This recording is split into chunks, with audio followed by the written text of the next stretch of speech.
Hi everyone, it's Neil, and welcome to my office. But today I have the Hodekt cutting board set. So I got this cutting board set for the new house, so I can actually start cooking some food here, and I'm excited to start doing it. I actually have some chicken to cut up already.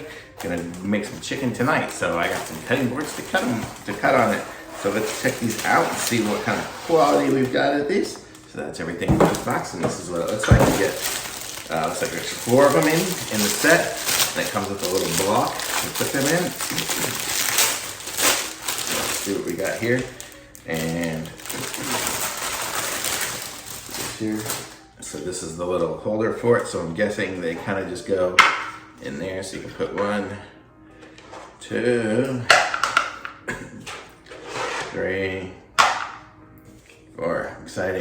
I know, thrilling, huh? So that always hold them up so I can put them in my cabinet and have them upright. It'll be good because then they can dry themselves and whatever that way. So let's see how they look. So if you look at them, they have different little pictures on them. So you can use them for different things. It looks like there's one with a fish, one with, I don't know what that one is. Oh, it looks like soup, but I don't know what that would be. Turkey and apple. I wonder what soup would be. I don't know. If you know what that one is, let me know in the comments below.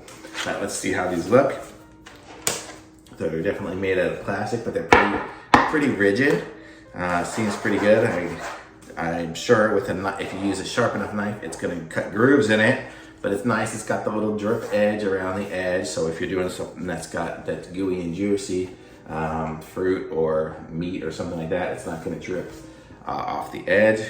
The little drip hole is pretty decent. I mean, I'm just cooking for 1 or 2, or there's a few here, so I don't need huge cutting boards. I have a big one somewhere that's got a really thick edge in it, but this is gonna be good for 2 or 3 chicken breasts or whatever I'm cutting up, or even if I cut up a whole chicken, I'll probably make it last on this. So that's pretty good.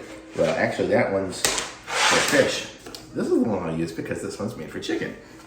And then I can always use the back of it too. The back is the same material. And it's got little hooks here, so I could hang it if I want to. I will not be hanging it because I have cabinets and not hanging stuff. But I like these. These are pretty good. So it's nice to have some nice new cutting boards, and I like the different colors of them too. Kind of looks kind of cute. I don't know if any of these are green. It's going to be all washed out because of the green screen, and I'm colorblind, so I don't know which one's green if there are any. But there we go. So I like this. I'm going to put a link to these in the description. And be sure to subscribe to my channel and like this video, and I'll be back with some more things that I'll review soon. Thanks again. Bye.